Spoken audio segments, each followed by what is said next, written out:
De la carta del apóstol San Pablo a los Efesios. Hermanos, respétense unos a otros por reverencia a Cristo, que las mujeres respeten a sus maridos como si se tratara del Señor, porque el marido es cabeza de la mujer, como Cristo es cabeza y salvador de la Iglesia, que es su cuerpo.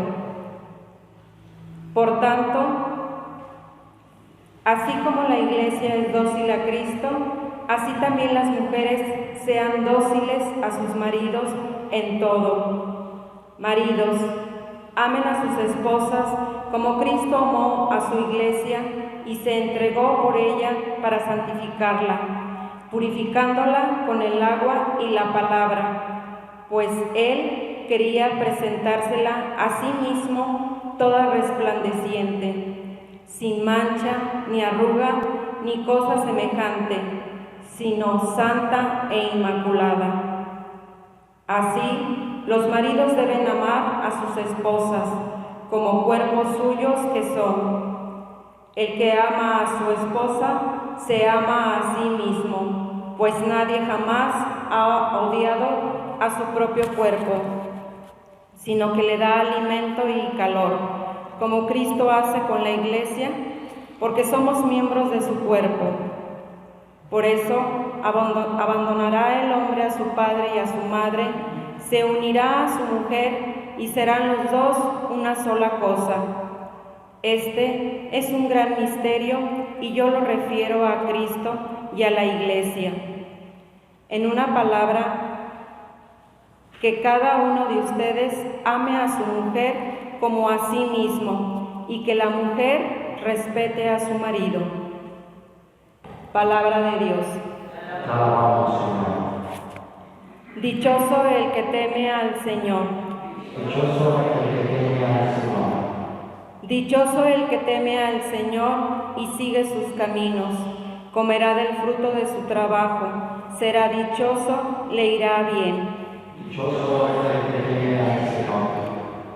Su mujer como vid fecunda en medio de su casa, sus hijos como renuevo de olivo alrededor de su mesa. Dichoso el que teme al Señor. Esta es la bendición del hombre que teme al Señor.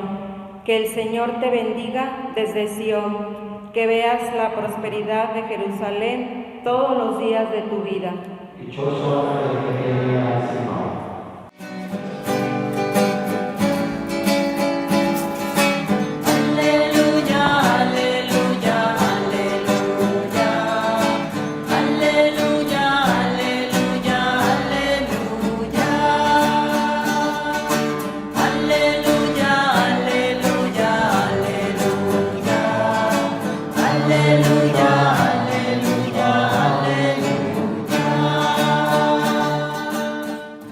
Yo te alabo, Padre, Señor del cielo y de la tierra, porque has revelado los misterios del reino a la gente sencilla.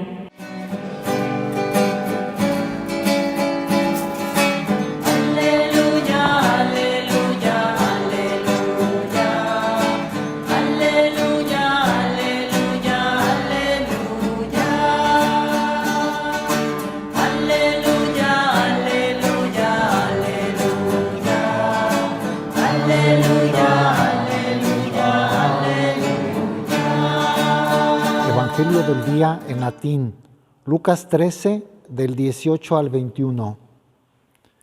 Iesus dicebat ergo, cui simile est regnum Dei, et cui simile estimabo illud, simile est grano sinapis, quod acceptum homo misit in hortum sum, et crevit, et factum est in arborem magnam, et volucres celi requieverunt in ramis eius. Et iterum dixit, cui simile estimabo regnum Dei, simile est fermento, quod accepton mulier abscondit in farine sata tria, donec fermentaretur totum. Verbum Domini. Deo gratia.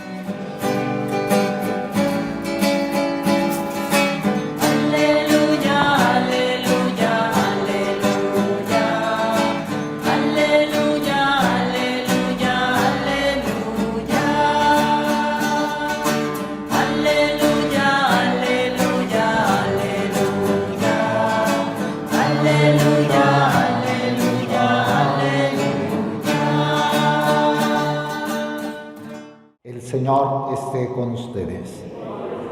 Del Santo Evangelio según San Lucas.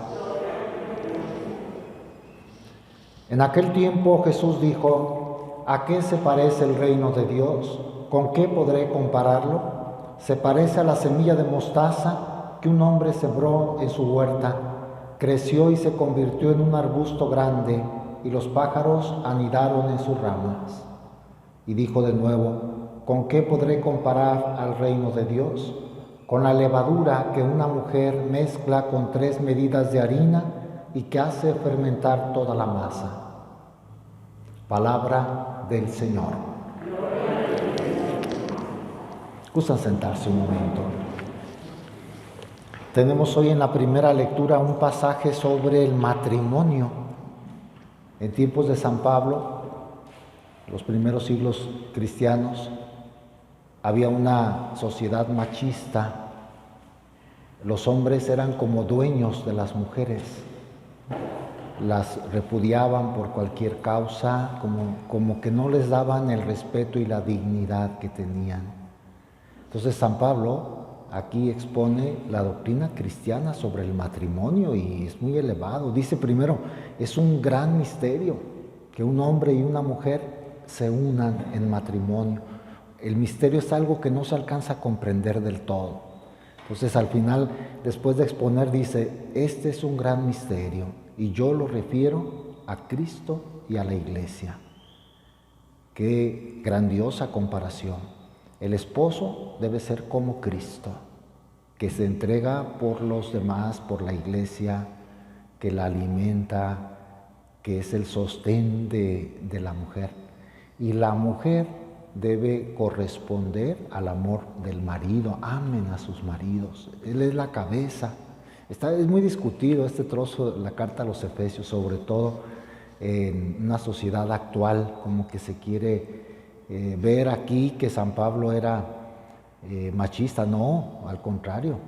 Se cree aquí porque dice, así empieza, que las mujeres respeten a sus maridos como si se tratara del Señor.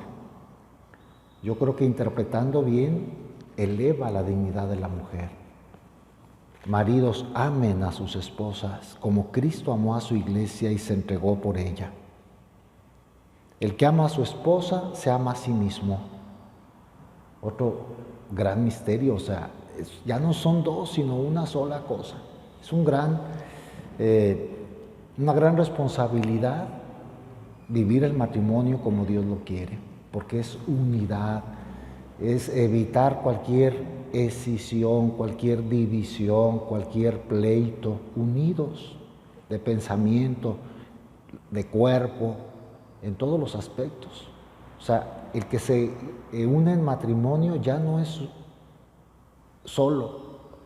En la vida tiene que ir siempre con su compañera, con el compañero. Dice San Pablo que en la palabra de Dios la cita: el hombre dejará a su padre y a su madre, se unirá a su mujer y serán los dos una sola cosa. Esto está en el Génesis, aquí lo cita San Pablo. Entonces ya no son dos, sino una sola cosa. Por eso en la iglesia no hay divorcio. El matrimonio es para toda la vida. No hay divorcio. Les recuerdo, lo que la iglesia permite a veces es la disolución de un matrimonio, pero porque no hubo matrimonio. Se anula, se declara no hubo matrimonio, no se cumplieron las debidas disposiciones. Aunque vinieron al templo, se entregaron anillos y arras, se realizó el rito, muchas veces es nulo, no valió, porque no hubo la debida disposición. A veces no hubo libertad. En estos tiempos todavía hay quienes se casan forzados porque la muchacha resultó embarazada, por ejemplo, y el papá la obliga y obliga al muchacho, a veces hasta en el templo, con una pistola amenazándolo para que se case. En estos tiempos no es algo del pasado. O forzado, si no te casas conmigo, es otro caso que nos contó un sacerdote que se dedica a anular matrimonios. Si no te casas conmigo, ya sabemos dónde vive tu papá, tu mamá, los vamos a matar a ellos. O sea, la delincuencia también llega hasta a profanar el matrimonio. Entonces, si después de un tiempo se dan cuenta que no hubo la debida disposición, había mucha inmadurez, uno de los cánones para la anulación es inmadurez de uno o de ambos contrayentes. Casi la causa de la anulación es esta. Se casan, pero no hay madurez psicológica. Este joven no estaba dispuesto a vivir unido en matrimonio. Entonces, si se casa, tiene a la esposa y vive como soltero, con muchas infidelidades. Psicológicamente no estaba preparado para el matrimonio, aunque se presentó, no valió. La Iglesia protege en ese sentido, anula, no valió, pero una vez dado el matrimonio completo, bien, ya no hay divorcio. No es algo que se quita y se pone, no, como ahora algunos piensan, porque son una sola cosa. Y aunque después él ya viva con otra, sigue siendo una sola cosa con esta mujer. Y qué división, qué caos. Por algo el Señor quiso que se respetara el matrimonio, como Cristo que no abandona a su iglesia y la iglesia que ama a Cristo. Nosotros somos la iglesia, amamos al Señor, oramos, le damos culto, obedecemos. La mujer, les digo, en aquella sociedad machista, San Pablo recalca, la mujer debe estar sujeta pues al esposo. Esto sigue siendo válido con los cambios en la cultura sobre el matrimonio, pero sigue siendo válido. Son de igual dignidad. No la traten como si fuera un objeto, porque en ese tiempo así se trataba, incluso entre los judíos.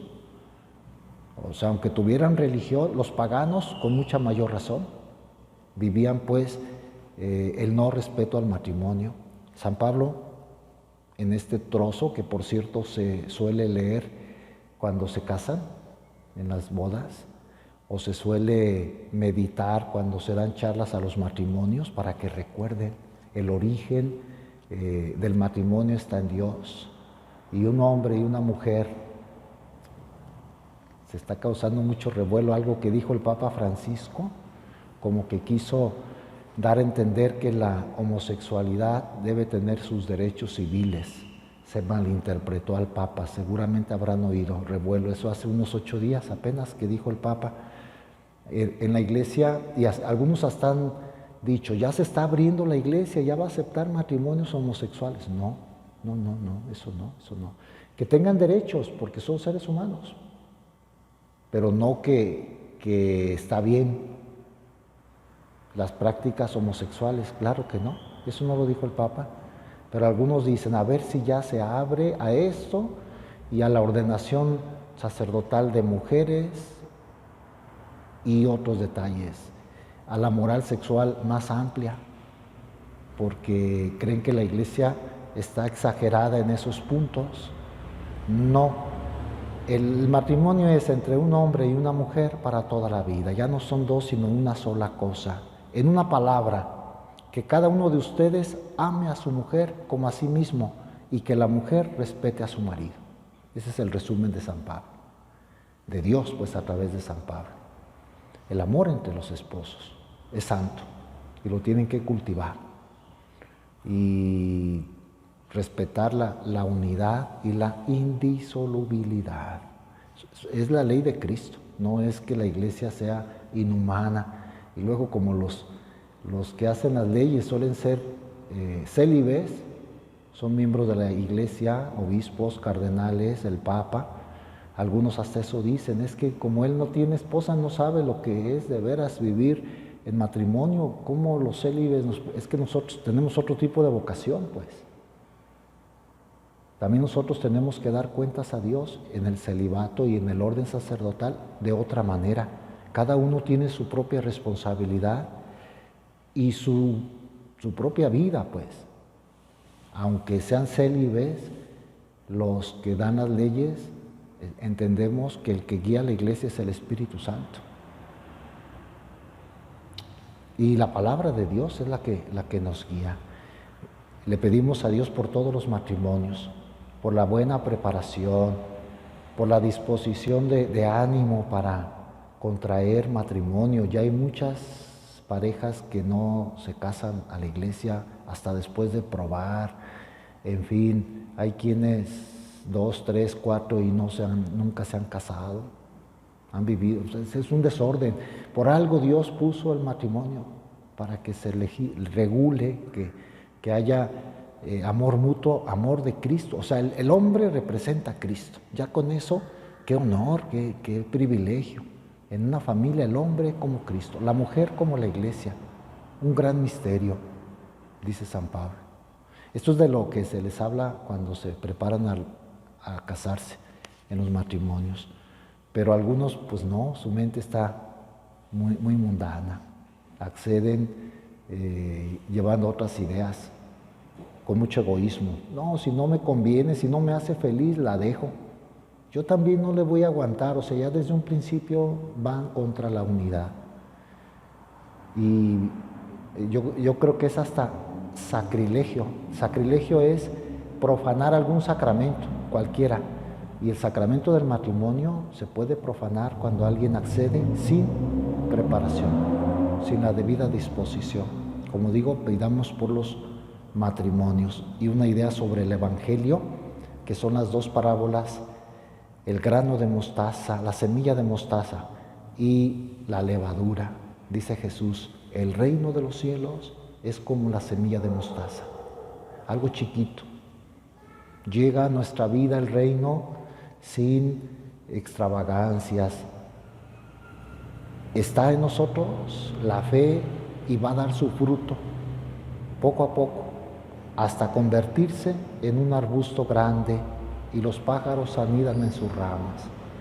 Habla de crecimiento, pues el reino de Dios, aunque tengamos años viviéndolo, a lo mejor no se nota, pero va creciendo. La vida del cristiano es como un proceso, y vemos en nuestra propia vida, cada uno nuestra propia historia. Lo que somos ahora quizá no éramos hace 5 o 10 años. Va creciendo mi fe, va creciendo mi amor, va creciendo mi comprensión del Evangelio. Dios me permite. ¿Seremos ya árboles donde anidan los pájaros?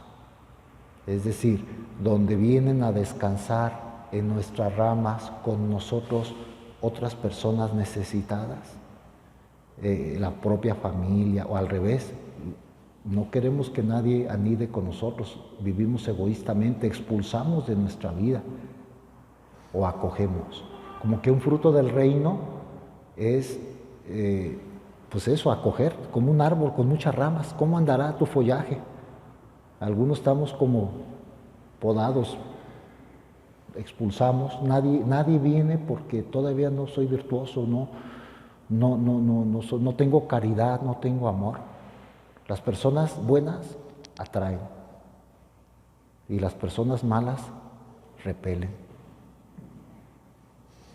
La levadura también dice, y yo cada vez que leo esta parte pienso que Jesús vería a su madre hacer pan, porque en las casas de los judíos del tiempo de Jesús, cada quien tenía su propio hornito y cocinaba su propio pan en los lugares pequeños. En los lugares más grandes había un horno. Lo sabemos por la vida de los padres de la iglesia. Había un horno grande donde cocinaban el pan de todo el poblado. Digo esto porque aparece en la historia, por ejemplo, de los católicos, cuando se dividían las sectas. Una manera de castigar era que el panadero no les vendía pan a los de la otra secta. Si el panadero era católico y en el pueblo había división, arrianos, solo los católicos tenían acceso y no les vendían. O sea, era una manera de lastimar a las pobres personas. Cuando ya tenían que depender de un horno, sufrían discriminación. Por eso sé que había ya más adelante el horno grande, pero en tiempos de Jesús, en cada familia se cocinaba el pan. Y seguramente nuestro Señor vio a la Virgen, por eso dice, ¿con qué podré comparar al reino de Dios? Con la levadura que una mujer mezcla con 3 medidas de harina y que hace fermentar toda la masa. Me imagino a Jesús niño observando como todos los niños a su mamá lo que hacía. A uno se le graba de niño todo lo que hace la mamá. Jesús vería, a ver, es poquita levadura, 3 medidas de harina y después se hace grande, como un milagro, como que se expande por la levadura. Así es el reino de Dios, va creciendo en nosotros. Te hace más justo, si tú lo acoges, si tú trabajas, bueno, trabaja Dios, pero si tú lo dejas trabajar más bien, fermenta.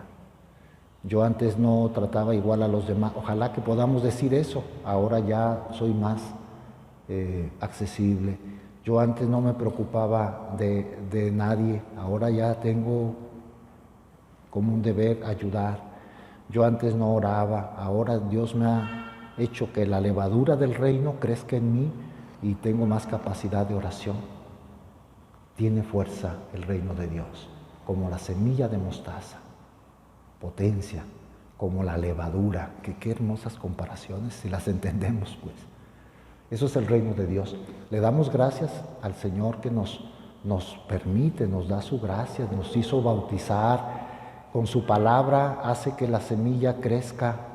Con los sacramentos hace que esta levadura que yo llevo se expanda hasta que Dios me llame. Algunos, pues no mueren peores y otros mueren santos. De hecho, la muerte tendríamos que pedirla en el mejor momento de nuestra vida, Señor, cuando ya sea un árbol grande que acoja a los demás, cuando ya sea masa fermentada para hacer pan. Son figuras, pero eso hay que pedirle a Dios. Es un proceso de crecimiento del reino de Dios. Y como es chiquito, la semillita de mostaza, un poquito de levadura, que no nos desanimemos pues cuando no vemos grandes avances. Yo tengo años y años y, bueno, según tú no, pero calladamente Dios está actuando como un artesano. Te está formando el alma, te está preparando para el encuentro definitivo. Hay que dejarlo hacer. A veces usa el bisturí, a veces usa su mano izquierda, que siempre es como la que puede golpear. Como Dios quiera, Señor, estoy en tus manos, haz que esta semilla que llevo dentro, esta levadura, se expanda, crezca y me santifique. Que así sea.